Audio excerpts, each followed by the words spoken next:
Welcome back. So, today like what we have discussed about the Itoh inversion algorithm. So, what we will do today is that we will try to see about a corresponding hardware architecture for it. Okay. Like suppose like once we have understood the algorithm, this is a very general problem that we will encounter is that we have to now translate that algorithm into hardware. Okay. So, we have already seen a flavor of that when we discussed about the GCD algorithm and we thought about how we can discuss into the data path and the control path.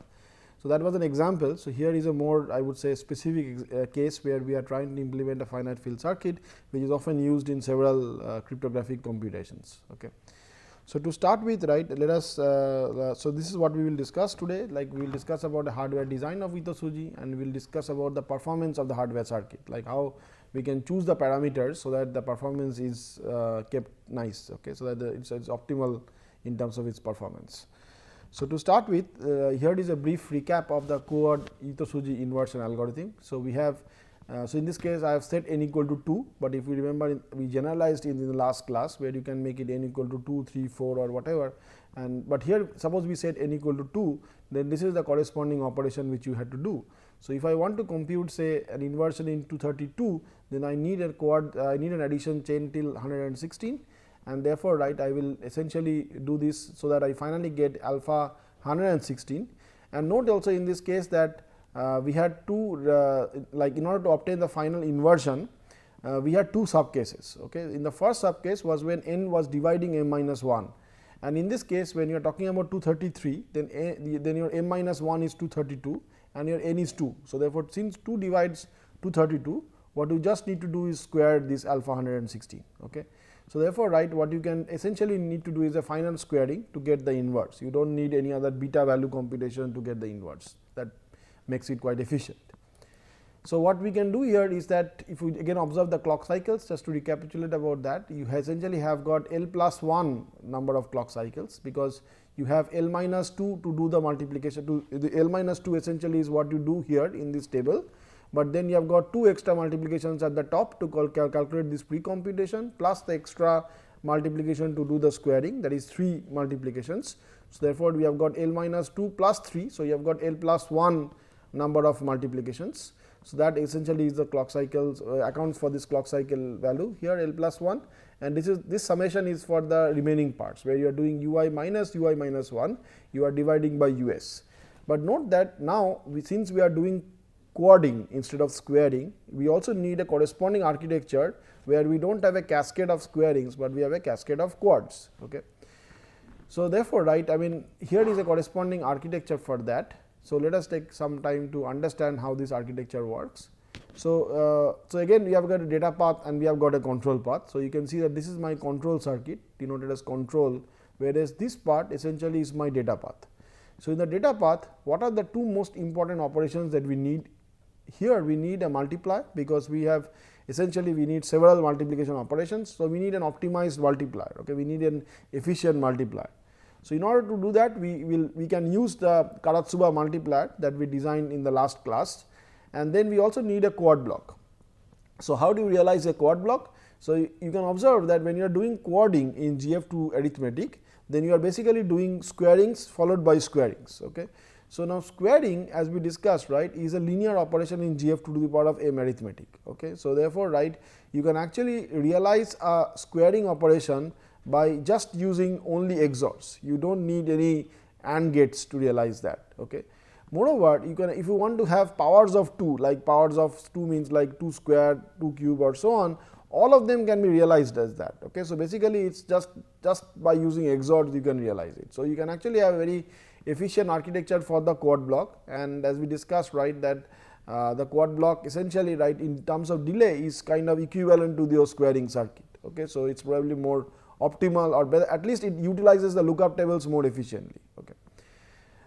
So, now we see that we have got the multiplier and there are two inputs to the multiplier, but the one which you will be choosing, like which one which you will say, or the data that you will be sending as an operand to the multiplier is being selected by a multiplexer. So, there are two multiplexers at the input of the multiplier, and likewise, right, for the quad block, whatever you want to compute, whatever inverse you want to compute, that data is also being selected by a multiplexer. Okay. So, you have got 3 multiplexers here. Okay. there are two registers at the output. So, for example, I registered the multiplier by using an M out register. Likewise, I registered a quad block and I denote it as Q out. Okay. So, note that in my architecture here I will be either using a multiplier or I will be using a quad block. Okay. So, therefore, in what essentially what I mean to say is that I will be enabling either this register or I will be enabling this register. Okay. So, therefore, at any clock cycle I will be either calculating this value here or I will be either using this value or I will be using either this value. So, you can note that the control generates an enable signal and the enable signal passes here, but it is toggled here. That means, if it is 1 then it is selecting this register, but if it is 1 then this is set at 0. Likewise, if it is 0 then this one is selected and this one is not selected. Okay. So, therefore, I am basically switching between the multiplier and the inversion. Okay. And then if I just want to take a look into my quad block, as we have seen in the square root circuit, right, what we will be having here is we will be having a cascade of quad circuits. So, here again I have got US quad circuits which I have cascaded, all of them are quads individually, and then there is a multiplexer at the output of these US stages. That means, like if the number of quadings that I want to do is less than the number of stages here US, then I can multiplex that output correspondingly. Okay. However, if the number of quadings is more, then I need to take this output, feed it back and I need to cycle it. So, I need to spend more than 1 clock cycles to do that operation. Okay. How many clock cycles? Exactly as we have seen, the number of clock cycles divided by US, and I take a seal of that. Okay. So, that gives me the approximation of the number of clock cycles that I will encounter or incur in that case. Okay. So, now once you have essentially understood the data path, so you also need to also understand that the data, right, essentially which you are computing is essentially going through transition. That means, you are essentially continuously modifying those data. Okay. So, therefore, the data that you essentially are computing on essentially is stored often in the form of a register bank. So, there is a register bank where you have registers where you are storing them. Okay. Now, the number of registers which you essentially will be having in the register bank will actually depend upon your choice of the addition chain. Okay. For example, you will see that in the addition chain, if you need to have a like when you are calculating the alphas, right, and you need to resort or you need to take an alpha which previously was there or previously was used, then that data should be available, right, because you do not want again to compute that. Okay. Otherwise, the entire advantage will be lost. So, therefore, that old data needs to be stored in the register bank and needs to be suitably addressed to get that value. Okay. So, therefore, that depends completely upon that addition chain. Okay. So, now I would like to design the control word. So, if I want to design the control word, this is how what I do here is, so essentially, right, what I start doing is I start to like calculate the multiplications and the inversions one by one. Okay. So, if you remember, right, what we started with was calculating this alpha 1, okay, and alpha 1 was initialized to a cube. Okay. So, if you remember, right, alpha 1 was initialized to a cube. So, if you go back, right, you will see that alpha 1 was initialized to a cube, a to the power of 3. So, how can we calculate this a to the power of 3 is being elaborated here in terms of the clock cycle. So, as I said that you are basically spending 2 clock cycles here, and what I do is first I do a multiplication and then I get the corresponding result, which is a square. I again feed this back and I calculate a to the power of 3. Okay. So, what I do first is that I first need to ensure that the multiplier here gets a, that means this select line should select 0. Okay. That is why the select 1 is set to 0. What about this multiplexer? I again need to take this a. So, I again want to make this select also 0. So, this select is also set to 0. Okay. So, now I get a square. So, the select 3 and essentially does not matter. So, I have said do not cares here, okay, because so that I allow it to optimize more, because the choice of these values does not matter in terms of functionality. So, I should set them as do not cares, and then finally, right, this en is set to 1. That means, I am essentially using the result of the multiplier output. Okay. So, therefore, I get a square here, and now what I do is that I take this a square and I would like to feed that back, right, because I would like to compute a square multiplied with a. So, therefore, in the next clock cycle you will see that select 1 is still set to 0, which means select 1 being 0, it takes in a. So, therefore, this multiplier has got one of its operand as a in the next clock cycle, whereas in the next clock cycle the second multiplexer select line has been set to 2. Okay. Now, if it is set to 2, then that means I am choosing this line. Okay. So, I am choosing this line, which is nothing but the output which I have derived from here. Okay. So, therefore, I have got square, and if I am multiplying square with a, so I am multiplying a square with a to get a cube. Again you see that the En is being set to 1, because I am again observing this output. Okay. Now, what about alpha 2a? So, in alpha 2a, again if you observe, right, if you go back and see the computation of alpha 2a, you basically are doing this, you basically are multiplying alpha 1, okay, and you are essentially passing alpha 1 and raising it to the power of 4, and you are multiplying this with alpha 1. Okay. So, therefore, alpha 1 needs to be sent to a quad circuit, and the result needs to be multiplied with alpha 1. So, therefore, what I do in the next clock cycle is I essentially raise alpha 1 to the power of 4. Okay. So, therefore, this data I essentially get from the register bank, okay, and therefore, what I do is that I take this data and I send it to the quad block. Okay. So, now if you observe here that in this third clock cycle, select 1 and select 2 are not important, because the multiplier is not working here. Rather, what is important is select 3. So, in select 3, right, I have set it to 0, which means, right, I am getting this data. So, that essentially, right, I am this is the corresponding data which I am passing it, and this data essentially is being taken from, if you observe this line is being taken from here. Okay. So, that means, right, here I had a cube calculated. So, this a cube data is directly being fed back to the quad block, okay, and once it is being fed back to the quad block, I need to observe the output in Q out. So, therefore, Q out, right, essentially is where I should get the corresponding output data. Okay. And therefore, right, I essentially also make Q select 1 and I get the corresponding result. Okay. Likewise, right, you will see that the enable signal is set to 0 here, because if the enable signal is set to 0 here, this being 0, this becomes 1. So, therefore, this becomes functional. Okay. So, in the next clock cycle, that means in the clock cycle 4, I will multiply this with a, right. So, therefore, what I have to do is I have to take this and I have to multiply this back. So, therefore, what I do here now is again I activate my select 1 and select 2 signals. So, therefore, I activate and I make both of them 1. So, that means like this is 1 as well as this is 1. So, you see that if this is 1, then that means I am getting it from the if you observe, you trace this back, then I am getting this from here. Okay. So, I am getting this from here, and the other data I am getting from the register bank. Okay. So, therefore, I am now I am essentially multiplying, and I am getting alpha 1 to the power of 4, and I am multiplying that with alpha 1. Okay. So, essentially, right, what we have is, so if you observe, right, I mean this is clear, right. So, you have got one of the input from the register bank, whereas the second input from the multiplexer is actually taken from the output of the quad block. So, you see that if you follow this line, right, then this essentially is from the quad block. Okay. So, therefore, this is the data where you had alpha 1 to the power of 4. So, now you are multiplying this with alpha 1 to get the corresponding next output. Okay.